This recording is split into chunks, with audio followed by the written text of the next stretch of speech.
Hi, I'm Tim. Welcome to Watch You Want, and thanks for logging on. Today we're looking at the Audemars Piguet Royal Oak reference 15202 ST, or as it's better known, the Jumbo.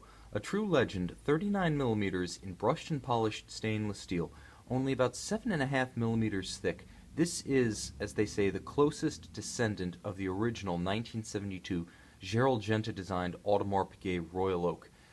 This model here is the 15202 that ran from 2000 to 2011, so it was the first generation of the 15202, and that was significant because whereas the Jumbo previously, with the exception of the 1992 Jubilee model, had always had a solid caseback, this 15202 debuted the display sapphire caseback on the regular production, serially available Jumbo. That is a little bit of a stretch though, because no Jumbo was broadly available.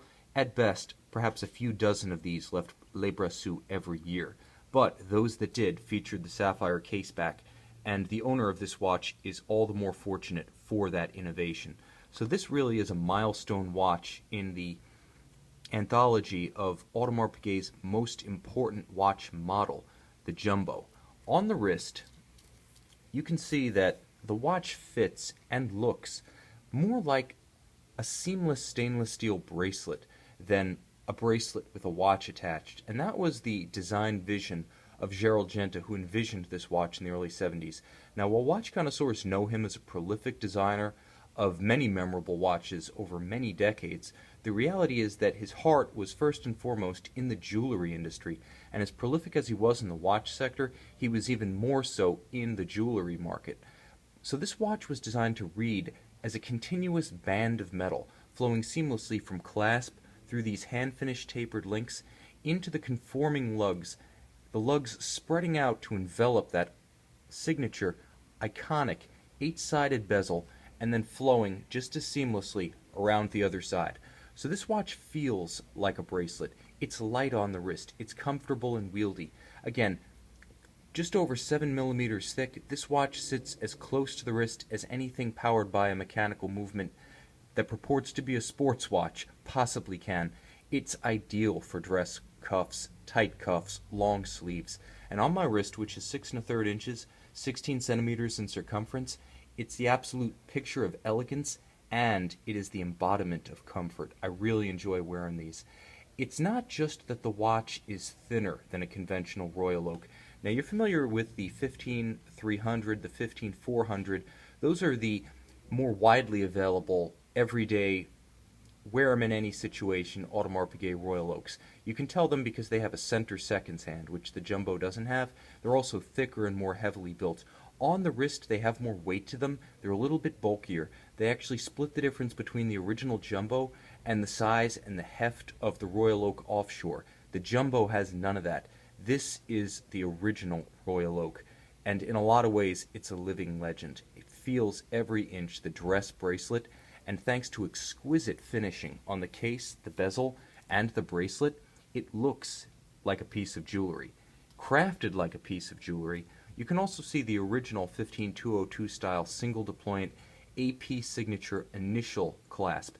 Now, later on in production, they did go to the clasp that is currently in production on the new 15202 with the twin trigger release and the double deployant, but it isn't as beautiful to look at, and it doesn't have this thoughtful AP signature incorporated into its movable portions. And I really like that polished contrast. When you open it up, it just explodes in the light when contrasted against the brushed finish that dominates the bracelet itself.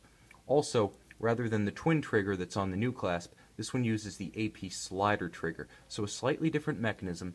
It's a slightly different story when you're talking about an early 15202. The watch has a personality that's all of its own. And on the dial, that individuality continues. Now today the AP is at 6 o'clock. There are no Arabic numerals outboard of the indices. The indices are a little bit longer. It has a silvered date disc, not a white one when paired with a silver dial, and the date window is no longer framed. Preference among the 15202s is very individual. There are those who prefer this look, who feel that it's more dynamic, who feel that it's more nuanced, and then there are those who prefer the newer look. Some feel that this is a little bit more open because the indices themselves are smaller and because the hash marks of the minute track are spread to the absolute outer circumference of the dial, rather than sandwiched in between the indices as they are on the newer reference. Again, it is a matter of taste. Both are beautiful. Neither one will disappoint. It's just good to know the difference between them. But in terms of external case dimensions, the difference is negligible.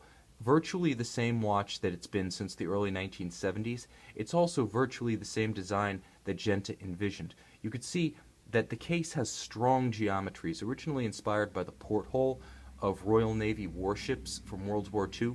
The entire idea of the octagonal bezel and the inset white gold bezel bolts, and they are white gold regardless of the material of the watch, was to create the appearance of a machine that had been hewn from steel and assembled with purpose, a purpose that is not fashion but utilitarian. And in that vein, the watch was crafted from stainless steel, hand-finished to a degree unprecedented for a steel watch, and priced with a precious metal price tag that left people astounded at the time. But when you examine one of these in the hand, crafted the same way it was in the 70s, you realize how AP can ask that kind of price. It may not be obvious on an iPhone, but when you hold a hand-finished steel watch, you can feel the love that went into it. You can see the depth and detailing of the graining.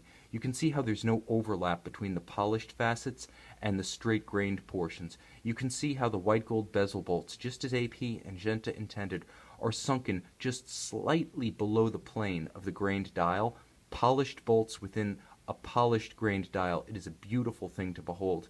It's all about subtlety. When you pay more for a watch like this, you're paying more for the small details, and the small details are what will impress the connoisseur.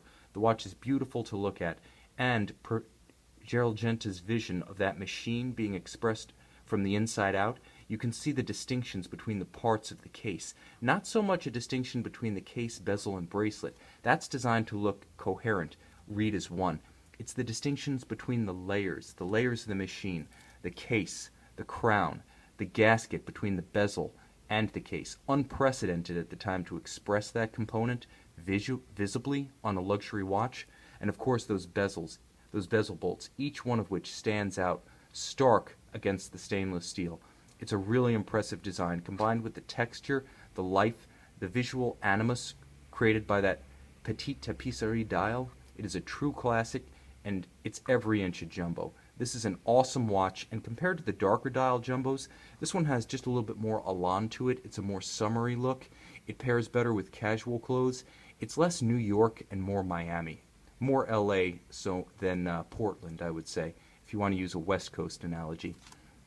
But the caseback on any jumbo, regardless of generation and regardless of dial, as long as you've got a display back, this is the main event. And you're looking at the Audemars Piguet caliber 2121 ultra-thin automatic winding, originally built from a JLC Bosch known as the 920, developed and funded by Patek Philippe, Audemars Piguet, and Vacheron Constantin. JLC sold the rights to those companies and never used this movement in its own watches. Today, it can be considered an Audemars Piguet manufacture movement for two reasons. First and foremost, AP maintains the tooling to build this movement in-house. They have exclusive rights to it, and they supervise distribution of this movement in the modern era. Second, the degree of finishing that's conveyed from Audemars Piguet handcraftsmen to the bridges, the plates, the rotor, the wheels, and the train of this watch really make it their own, and that's where most of the added value of a movement like this comes from, the hand finishing. Beautiful, even perlage, tight and even on the base plate, gorgeous linear Côte de Genève on all the bridges, straight-grained dressage on the wheels themselves, the rhodium-plated wheels, but circular grain on all of the wheels of the train. You can see them poking out right here as we move closer to the balance. Now the balance is a Gyromax type, free-sprung, so very shock-resistant. This is a thin movement, but it is a practical movement. It's no show pony. It's not a delicacy. It's not going to stop if you clamp the watch tight on your wrist. This is not that kind of watch. This is not like a vintage Piaget. This is a watch I wouldn't go diving with, but you could wear it every day. And JLC's fundamentally robust engineering of the movement, combined with AP's high level of finishing and customization, is the reason for that. Now I want to call out a unique feature of this watch, which is the circumferential winding mass. It is circumferential. Although the rotor has its mass on one side, a piece of it extends all the way around, so what looks like a track on which the rotor revolves is actually the ring bearing the rotor. And that ring rotates on 4 individual pivot jewels that serve as bearings to support the entire assembly. It cantilevers over the side of the main plate. It cantilevers over like this, so where the edges of my fingers overhang the case, that's how the rotor overhangs the bridge of the winding system inside the movement. So you actually have the winding mass in the same plane as the bridges and the drivetrain. That, along with a hanging barrel, which means essentially the main spring barrel is only attached to the movement on a single side, explain how JLC got this movement down to 3.05 millimeters with an automatic winding system and a date function. It was one of the best in the business in 1967. Today, built and finished by Audemars Piguet in-house, it remains one of the absolute gems of Swiss high horology. This is the Audemars Piguet Royal Oak reference 15202ST, better known as the Jumbo, with silver dial, available on our website, Watch You Want.